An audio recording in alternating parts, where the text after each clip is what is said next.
এবারে দুর্গাপুজোর শুরুর দিনগুলো একটু অন্যরকম করে কাটানোর জন্য কলকাতা থেকে বেশ খানিকটা দূরে ঘুরতে যাওয়ার প্ল্যান করেছিলাম। আজকে আমরা এসেছি কল্যাণী আইটিআই মোড়ে। কি প্যান্ডেল দেখা যাচ্ছে এখানে। আমরা কলকাতা থেকে এসেছি। আজ বাজে মন মাঝে হইয়া গমনির গান, জগত জননী মাকে করে আহ্বান, জগত জননী মাকে করে আহ্বান। মনের মুখরে ভাসে তোমারই সে আলো ভরা মধুমুখ খান, তোমারই সে আলো ভরা মধুমুখ খান। মায়ের মূরতি ধরে জাগো। আমরা এসেছি এখন কল্যাণী রথতলাতে। পিছনে প্যান্ডেল দেখাই যাচ্ছে কেমন হচ্ছে।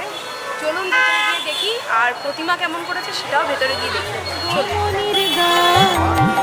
জগত জননী মাকে করে আহ্বান।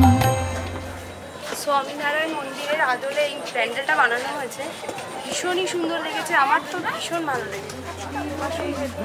রূপে জাগো তুমি জাগো, পুরুষ প্রকৃতি মাঝে জাগো তুমি জাগো, শক্তি রূপে ভক্তি রূপে জাগো তুমি জাগো, পুরুষ প্রকৃতি মাঝে জাগো তুমি জাগো, নীলাকাশে তুমি জাগো, মধুভাসে তুমি জাগো, দশ প্রহরণ ধরে জাগো তুমি জাগো।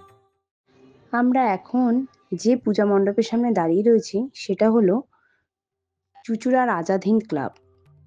এখানকার পুজোর থিম হলো মহেঞ্জোদারো সভ্যতা।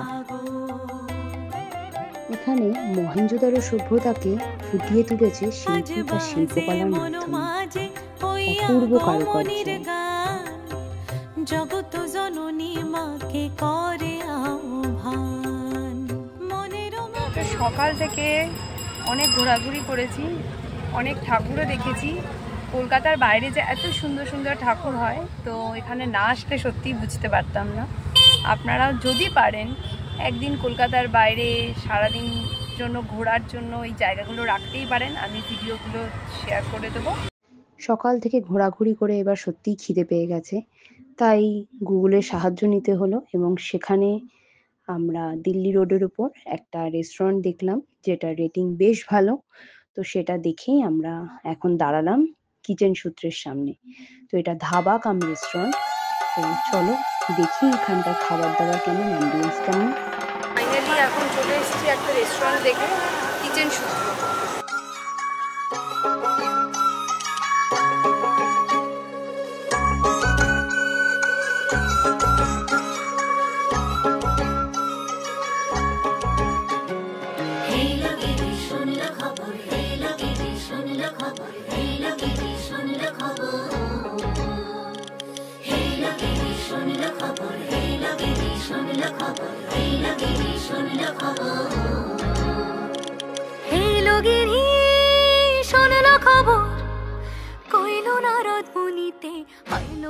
এখানে যে সমস্ত খাবারগুলো সার্ভ করা হয় সমস্তটাই অর্গ্যানিক।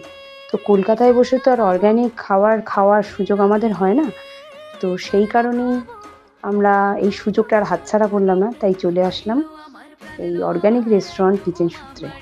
ক্যানবেরি সিট্রেনি, আচ্ছা এটা একটা কফি বেস ওয়েলকাম ড্রিঙ্ক। এটা একটা স্টার্টার, চাইনিজ স্টার্টার। এটা হচ্ছে গিয়ে potato basil, chilli potato with basil. আর এটা হচ্ছে গিয়ে মালাই কাবাব। তো স্টার্টারে এই কটা জিনিস অর্ডার করেছি, আগেগুলো খেয়ে দেখি। মালাই কাবাবটা ভীষণ জুসি, এটা খেতে ভীষণ টেস্টি, ইয়ামি।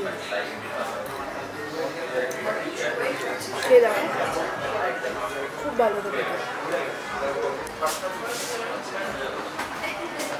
বেশ ভালো খেতে। খুব সুন্দর গার্নিশ করা, সেটা দেখে একটু বেশি ভালো লাগে। বাসমতি চালের ভাতটা জল দিয়ে খেয়ে দিচ্ছি।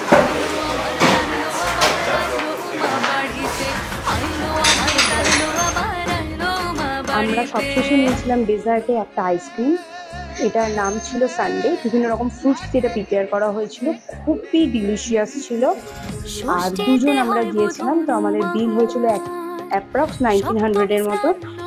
তো আমার এটা ভ্যালু ফর মানি মনে হয়েছিল, কারণ খাবারগুলো ছিল ভীষণই টেস্টি আর খুব ফ্রেশ ছিল। তো তোমরা অবশ্যই একবার এখানে গিয়ে ভিজিট করতে পারো। এখানে একটা গেমিং জোন রয়েছে, এখানে বাচ্চাদের জন্য বিভিন্ন রকমের গেমস রয়েছে আর রাইডও রয়েছে। সো বাচ্চারাও এখানে এসে কোনো রকমভাবে বোর হবে না। তো তাদের জন্য, তাদেরও এন্টারটেনমেন্টের জন্য বেশ কিছু ব্যবস্থা এখানে দেখতে পেলাম। এখানে ব্যাংকুয়েট রয়েছে। সো যে কোনো রকমের ওকেশনের জন্য, ধরুন birthday party, anniversary party, wedding, সমস্ত কিছু অর্গানাইজ করে দেওয়ার ব্যবস্থা রয়েছে এখানে। আর সেকেন্ডলি রয়েছে এখানে বার আর রুমও রয়েছে নাইট স্টে করার জন্য। তো এই 3টে ফেসিলিটিস এখানে অ্যাভেলেবেল রয়েছে। সারাদিন অনেক ঘোরাঘুরি, খাওয়া দাওয়া সবই হলো, খুবই ভালো লাগলো। সারাটা দিন আজকে খুব ভালো কাটলো। তো এরকম যদি একটা দিন আপনারাও আমাদের মতন সুন্দর করে কাটাতে চান কলকাতার বাইরে, তো অবশ্যই একবার এরকম ট্রাই করে দেখতে পারেন। আশা করি ভালো লাগবে। সবাই খুব ভালো থাকবেন। সবাইকে শারদীয়ার অনেক অনেক প্রীতি ও শুভেচ্ছা।